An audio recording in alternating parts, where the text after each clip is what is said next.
Louis XIII parut, marchant le premier. Il était en costume de chasse encore tout poudreux, ayant de grandes bottes et tenant un fouet à la main.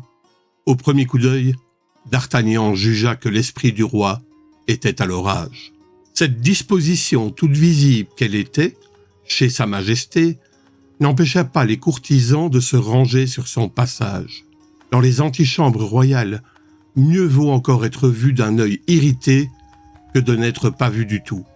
Les 3 mousquetaires n'hésitèrent donc pas et firent un pas en avant, tandis que D'Artagnan, au contraire, restait caché derrière eux.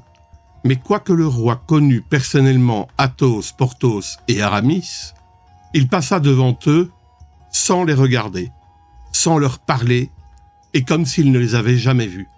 Quant à M. de Tréville, lorsque les yeux du roi s'arrêtèrent un instant sur lui, il soutint ce regard avec tant de fermeté que ce fut le roi qui détourna la vue. Après quoi, tout en grommelant, Sa Majesté rentra dans son appartement. « Les affaires vont mal, dit Athos en souriant, et nous ne serons pas encore faits chevaliers de l'ordre cette fois-ci.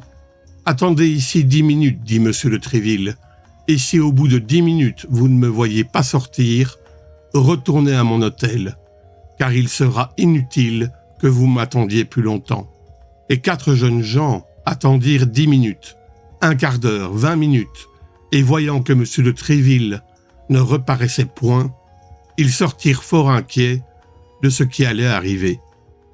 M. de Tréville était entré hardiment dans le cabinet du roi et avait trouvé Sa Majesté de très méchante humeur. Assis sur un fauteuil et battant ses bottes du manche de son fouet, ce qui ne l'avait pas empêché de lui demander avec le plus grand flegme des nouvelles de sa santé. « Mauvaise, monsieur, mauvaise, » répondit le roi. « Je m'ennuie. » C'était en effet la pire maladie de Louis XIII, qui souvent prenait un de ses courtisans, l'attirait à une fenêtre et lui disait « Monsieur, un tel, ennuyons-nous ensemble. »« Comment, votre majesté s'ennuie ?» dit M. de Tréville. « N'a-t-elle donc pas pris aujourd'hui le plaisir de la chasse ?»« Beau plaisir, monsieur. Tout dégénère sur mon âme, et je ne sais si c'est le gibier qui n'a plus de voix ou les chiens qui n'ont plus de nez.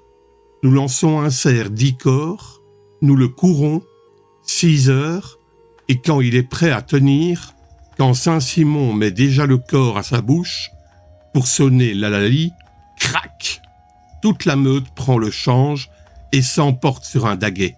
Vous verrez que je serai obligé de renoncer à la chasse à courre comme j'ai renoncé à la chasse au vol. Ah, je suis un roi bien malheureux, monsieur dit Tréville.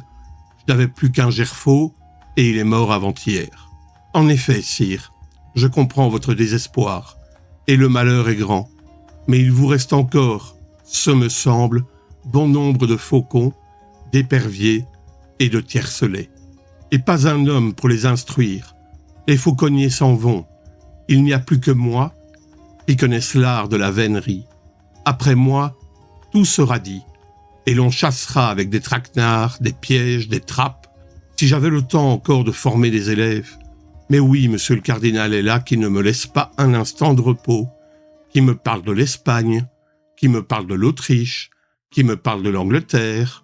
Ah, à propos de monsieur le cardinal, monsieur de Tréville, je suis mécontent de vous. Monsieur de Tréville attendait le roi à cette chute.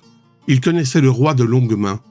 Il avait compris que toutes ces plaintes n'étaient qu'une préface, une espèce d'excitation pour s'encourager lui-même, et que c'était où il était arrivé, enfin, qu'il en voulait venir. « Et en quoi ai-je été assez malheureux pour déplaire à votre majesté ?»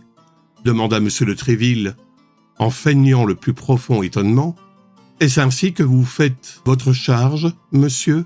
continua le roi sans répondre directement à la question de M. de Tréville. « Est-ce pour cela que je vous ai nommé capitaine des mousquetaires? Que ceux-ci assassinent un homme, émeuvent tout un quartier et veulent brûler Paris sans que vous en disiez un mot? Mais au reste, continua le roi, sans doute que je me hâte de vous accuser, sans doute que les perturbateurs sont en prison et que vous venez m'annoncer que justice est faite. »« Sire, répondit tranquillement M. de Tréville, Je viens vous la demander au contraire. »« Et contre qui ?» s'écria le roi. « Contre les calomniateurs, dit monsieur de Tréville. »« Ah, voilà qui est nouveau, reprit le roi. N'allez-vous pas dire que vos 3 mousquetaires damnés, Athos, Porthos et Aramis, et votre cadet de Béarn, ne se sont pas jetés comme des furieux sur le pauvre Bernajoux et ne l'ont pas maltraité de telle façon qu'il est probable qu'il est en train de trépasser à cette heure? N'allez-vous pas dire qu'ensuite ils n'ont pas fait le siège de l'hôtel du duc de la Trémouille et ils n'ont point voulu le brûler, ce qui n'aurait peut-être pas été un très grand malheur en temps de guerre, vu que c'est un nid de huguenots, mais ce qui, en temps de paix, est un fâcheux exemple.